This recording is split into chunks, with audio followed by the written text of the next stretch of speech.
If you clicked on this video, you're curious as to how I came to the conclusion that this banner, yes, with these 3 and a whole bakery that only really reaches good potential at C1, is any good. Well, strap in, folks, because we're going to have to take a small little history lesson to show you why these banners are a must-need for the Genshin community. My name is Joshua, and welcome, Genshin F2Ps and SWIPs, to the Genshin 4.1 Part 2 update that we didn't ask for, but we desperately needed. Before we hop in, I'd love to see your guys' predictions on why I like these banners in the comments down below. And make sure to smash the subscribe button.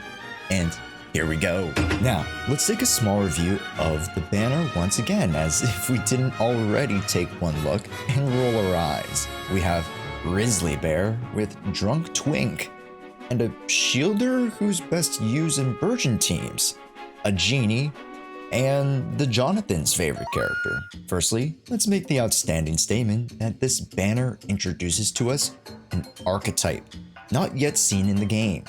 That is the Cryo Catalyst Wriothesley. Now, if we've learned anything about on-field DPS catalysts in the past year, it's that they are actually sick. We have the Wanderer, who arguably has the coolest mechanics in the game, as well as Neuvillette, who we were just introduced to and who can wet himself on command. Pretty neat. But why do we need to care about this banner, Josh?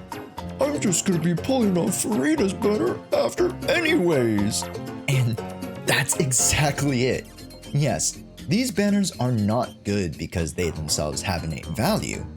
It's that they actually provide value by setting us up for better banners down the line. Now, let's take a look at the 4-star characters lately. We've got Free Money and Lynette. We've got Sayu, Noelle, Barbara. Now, let's just take a look of the 4 stars that potentially could show up in future banners. The characters that come to mind that are missing from these Fontaine banners include Sucrose, who is arguably just as potent with her swirls as Kazuha is.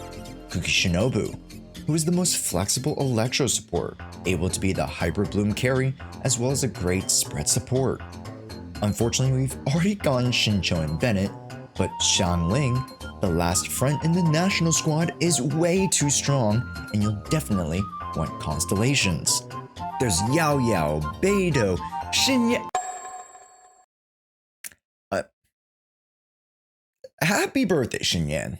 Regardless, there are a plethora of potential 4 stars that could rise up to be rate ups in the upcoming banners that arguably are more valuable. Now, why does this matter? Well, MiHoYo certainly likes to set up things very neatly when it comes to their 2 front-running games. That is Genshin and Honkai Star Rail. Look at the past months, and don't tell me there is no coincidence there. We just got some of the most anticipated characters from HSR, like Fu Xuan and Kafka, who are arguably among the most popular in the franchise. And not only that, we just got Amelie herself, Jing Liu. But taking a look at the Genshin side, the Zhongli and Tartaglia banners, outdated. Neuvillette and Hu Tao banners could barely keep up with the release of Yoime back in the day, which is saying that players are just not wanting to pull. And let's not get started on these upcoming banners. Wriothesley, albeit a cool cat, or shark, as his trailer suggests, is not that vital or highly sought after, except if you saw his naughty figurine and it's giving you panic. So, with the end of a nice string of Honkai Star Rail banners, and the end to a slow string of 4.0 and 4.1 banners, we are coming up on Genshin Fontaine's most anticipated characters of Furina, potentially even Cloren, Navia, and Father herself, Arlecchino. These banners are going to wipe the floor with these early Fontaine updates, and having some of the worst 4.0 rate up characters in one place indicates to us that we are going to get much more favorable characters alongside the 5-star signatures that make it even that much more enticing to pull. And that's a small recap of where we are banner-wise with Genshin and why these 2 sets of banners are very much needed in order to set us up for the middle of Genshin Fontaine's update. Make sure to click on our next videos here to see what shenanigans we're up to. And with that, it's your boy Josh. Make sure to smash the subscribe button. We'll see you in the next one.